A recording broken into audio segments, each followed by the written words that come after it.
Yo, ketemu lagi dengan saya RR Tato Kakek Gaul. Kali ini kontennya membahas apa aja sih yang kalian harus perlukan kalau mau jadi artis tato, atau kalian masih pemula, apa aja harus kalian siapin. Kali ini saya akan terangin satu-satu buat kalian, buat para pemula tatois. Yang pertama harus kalian siapin yaitu satu, mental kalian. Sudah siapkah jadi tatois?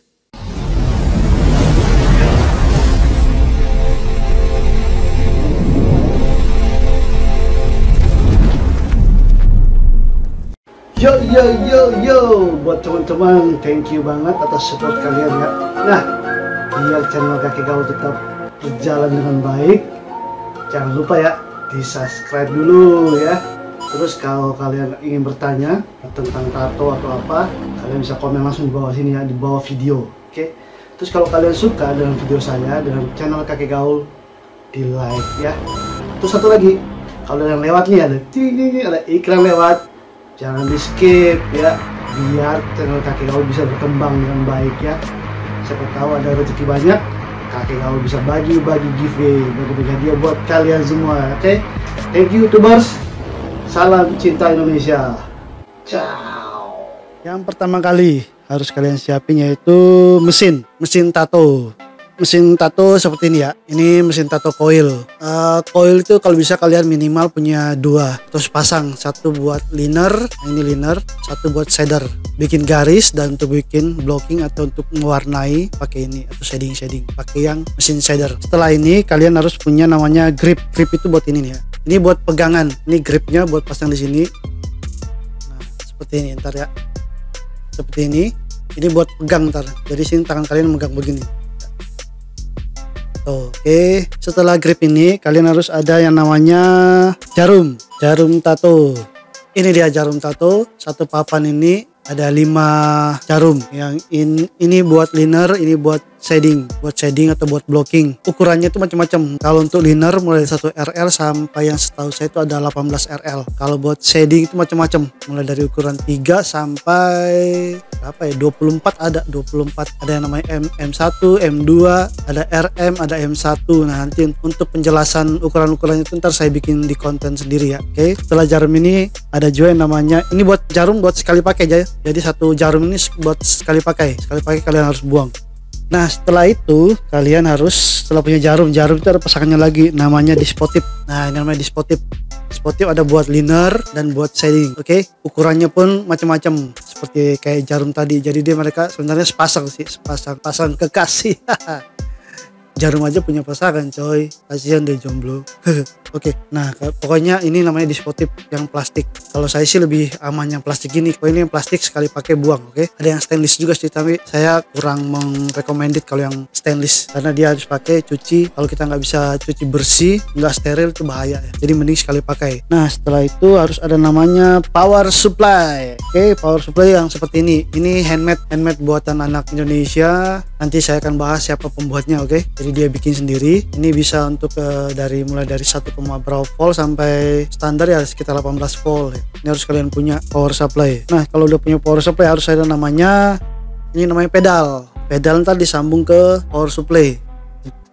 Nah, satu lagi namanya pasangannya buat connect dari power supply ke connect ke mesin, ada namanya clip cord ya. Ada clip cord ini, ada juga namanya RCA, tapi kalau RCA biasanya kebanyakan buat rotary. Kalau mesinnya ada RCA nya berarti harus punya 2, ada yang clip cord sama yang RCA. Ini connect ke sini, ini ntar ke mesin. Terus ini yang ke kaki, jadi kalian injakkan dia akan on, dilepas kalau nggak diinjak dia off, jadi mesinnya mati. Oke, nah yang clip cord ini ntar nyambung ke mesin seperti ini. Mesinnya ini ntar connect ke sini ya, kalian bisa lihat ya, mesin ke sini satu, yang ini satu. Nah, seperti ini. Jadi kalian pas injak pedal dia nyala, on off nya. Ntar tinggal ngatur voltase di sini berapa yang kalian butuhkan. Misalkan dari 6 volt apa 9 volt, putar di sini aja. Udah putar, di sini ada indikatornya berapa volt yang akan keluar. Oke, setelah ini kalian harus punya yang namanya tinta. Tinta ini Ini tinta yang saya rebotol sih ya. Jadi dari botol besar saya tuang ke yang kecil-kecil. Kalau originalnya sih ada yang seperti ini ya, di gambar ini, gambar di sini ya. Kalian bisa lihat gambar di sini. Oke.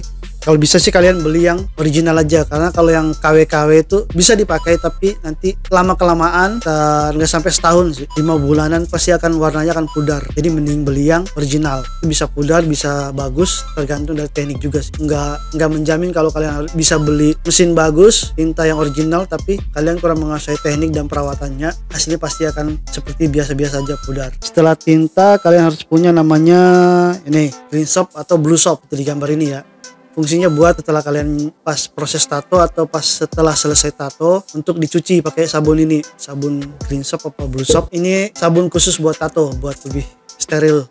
Dia ada kandungannya apa aja, banyak sih kandungannya, biar steril, jadi kuman-kuman bisa mati. Setelah itu ada harus punya vaselin atau namanya pasta yang buat tato. Pas proses tato itu buat fungsinya buat satu biar nggak jarum kalian tuh nggak kesangkut di kulit, dan kedua mempercepat tinta masuk, namanya vaselin. Kalau nggak ada namanya produk pasta sih, ntar saya ada di gambar ini ya, pasta ini seperti yang ada di gambar ini, kalian bisa lihat ya. Ada beberapa jenis, banyak jenis. Oke, kemudian harus ada namanya stensil. Korek ini saya sudah rebotol juga ke botol kecil, botol besarnya seperti ini, macam-macam ya, koret, stensil, balm, macam-macam produk buatan sendiri seperti ini yang digambar. Ini fungsinya buat memindahkan gambar dari thermal paper, pindahin ke tubuh, ke kulit klien. Setelah itu ada namanya thermal paper. Nah, thermal paper seperti ini buat cetak. Ini ya bentuk kertas, ada juga bentuk plastik. Thermal paper fungsinya buat bikin sketsa dari, misalnya kalian belum bisa menggambar, belum mahir menggambar langsung dari tangan, kalian bisa pakai printer, di print gambarnya, kemudian di thermal pakai thermal paper. Setelah itu pindahin ke kulit klien kalian. Satu lagi yang paling utama, kalian harus pakai glove. Itu penting, sangat-sangat penting. Paling murah, paling simple, harus pakai glove. Itu buat menghindari tangan kalian yang misalnya ada kotor. Sebelum menjadi tato sih, untuk awal pertama kali harus cuci tangan dulu sih sebenarnya, pakai sabun antibakteri. Kemudian amankan lagi pakai glove biar lebih aman. Oke.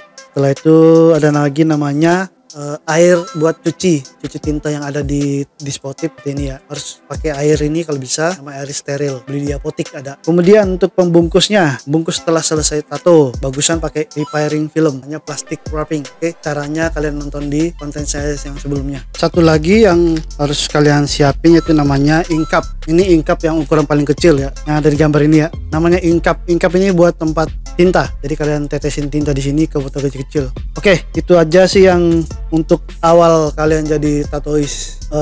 Perangkat pendukungnya seperti ada meja tato, bed tato, lighting tato, terus ada namanya koper, terus ada lagi namanya buat tempat steril, ada buat sterilin jarum, tinta semua, ada lemarinya juga khusus, terus plastik wrapping yang besar buat bungkus bed tato kalian. Jadi sebelum kalian naik ke bed, kalian harus ganti tiap pasien, tiap klien harus diganti, wrappingnya harus diganti ya. Oke, itu aja info yang singkat hari di konten ini. Jangan lupa teman-teman ya buat mendukung channel saya biar semakin berkembang, semakin banyak ilmu yang bisa dibagi-bagi, semakin banyak pengetahuan yang bisa saya bagi-bagi. Jangan lupa ya kalian subscribe, di like, terus ditonton, yang pentingnya ditonton. Kalau kalian suka tontonan video ini, video dari saya Kakek Gaul, bisa dong bantuin saya di share. Oke, share ke sosmed kalian. Sekian dari saya, terima kasih dan salam cinta Indonesia. Kakek Gaul. Yo buat teman-teman, thank you banget atas support kalian ya. Nah, biar channel Kakek Gaul tetap berjalan dengan baik, jangan lupa ya di subscribe dulu ya. Terus kalau kalian ingin bertanya tentang tato atau apa, kalian bisa komen langsung di bawah sini ya, di bawah video. Oke. Terus kalau kalian suka dengan video saya, dengan channel Kakek Gaul, di like ya. Terus satu lagi, kalau yang lewat nih ada iklan lewat, jangan di skip ya, biar channel Kakek Gaul bisa berkembang dengan baik ya. Siapa tahu ada rezeki banyak, Kakek Gaul bisa bagi-bagi giveaway, bagi-bagi hadiah buat kalian semua. Oke, thank you YouTubers, salam cinta Indonesia. Ciao.